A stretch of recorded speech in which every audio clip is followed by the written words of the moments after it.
YCP హయాంలో మంత్రులకు ఎలాంటి అధికారం లేదని కేంద్ర మంత్రి కింజరాపు రామ్మోహన్ నాయుడు విమర్శించారు. బీసీల ధైర్యాన్ని చూపించి పార్లమెంటులో తాను గట్టిగా నిలబడ్డానని తెలిపారు. తనను గతంలో పార్లమెంటులో అవమానించేలా వైసీపీ సభ్యులు మాట్లాడారని ఆవేదన వ్యక్తం చేశారు. గుంటూరులో నిర్వహించిన బీసీ మంత్రుల ఆత్మీయ సన్మాన కార్యక్రమంలో కేంద్ర మంత్రి రామ్మోహన్ నాయుడు పాల్గొన్నారు. బీసీలంటే చంద్రబాబుకు ఎంత ప్రేమో చెప్పేందుకు తానే నిదర్శనమని, బీసీలంతా ఐకమత్యంతో పనిచేసి సమస్యల పరిష్కారం కోసం పనిచేద్దామని కేంద్ర మంత్రి రామ్మోహన్ నాయుడు పిలుపునిచ్చారు.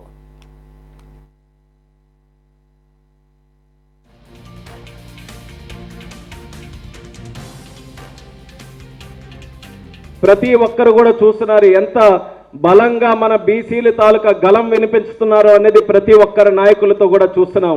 ఇది పావు వంతు మాత్రమే.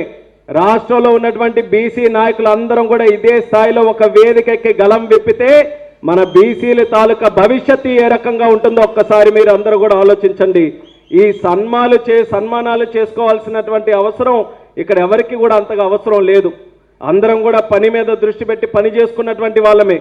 కానీ ఈ కార్యక్రమం తాలూకా ముఖ్య ఉద్దేశం ఏంటంటే ఇక్కడ సన్మానాలు చేసుకుని ఒక దగ్గర బీసీలు అందరూ కూడా ఐకమత్యంగా కనబడితే అది వేరే కులాలకు మన బలం చూపించడం కాదు, మన కులంలో మన బీసీలుగా ఉన్నటువంటి వ్యక్తులకు కూడా అప్పుడప్పుడు ఆ బలం చూపించాల్సిన అవసరం ఉందని ఈ సభాముఖంగా తెలియజేసుకుంటున్నాను.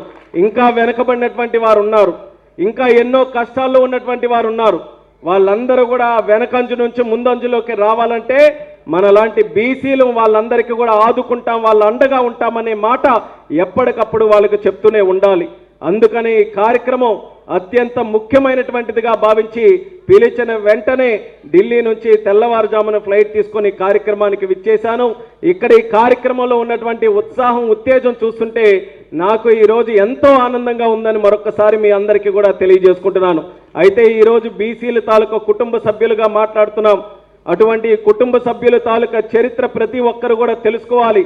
ఈరోజు బీసీలుగా ప్రతి ఒక్క కులం నుంచి ప్రాతినిధ్యం వహిస్తూ అన్ని ప్రాంతాల నుంచి కూడా ఒక నాయకత్వం ముందుకు ఈరోజు వచ్చిందనంటే దానికి కారణం యుగ పురుషుడు విశ్వవిఖ్యాత నట సార్వభౌముడు నందమూరి తారక రామారావు గారని మళ్ళీ మళ్ళీ మళ్ళీ ఏ బీసీ సభ జరిగినా చెప్పాల్సినటువంటి బాధ్యత మనందరి మీద ఉంది. కొత్త తరం వస్తుంది. అటువంటి కొత్త తరం కూడా రేపు భవిష్యత్తులో బలమైనటువంటి పునాదులు వేసుకొని ముందుకు వెళ్ళాలనంటే మన తరం ఏంటి, మన చరిత్ర ఏంటో ఒక్కసారి వాళ్ళందరికీ కూడా ఎప్పటికప్పుడు గుర్తు చేయాలి.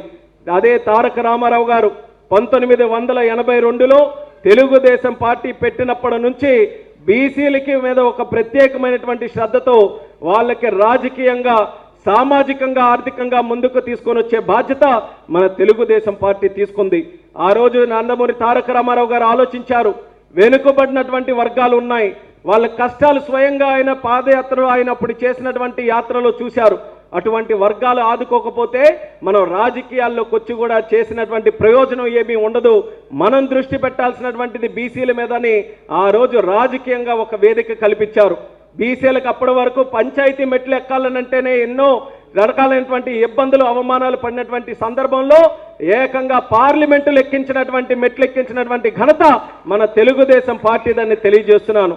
అప్పటి నుంచి ఇప్పటి వరకు ఎన్ని ఇబ్బందులు, ఎన్ని ఆటంకాలు వచ్చినా, ఎన్ని రకాలైనటువంటి సమస్యలు వచ్చినా బీసీలకు వెన్నుదన్నుగా తెలుగుదేశం పార్టీ ముందుకు నడిపిస్తూనే ఉంది. రాజకీయంగా ఆయన నందమూరి తారక రామారావు గారు ఒక పునాది వేస్తే మళ్ళీ అది సామాజికంగా మారడానికి ఎన్నో విప్లవాత్మకమైనటువంటి కార్యక్రమాలు మన తెలుగుదేశం పార్టీలో మనం తీసుకున్నాం.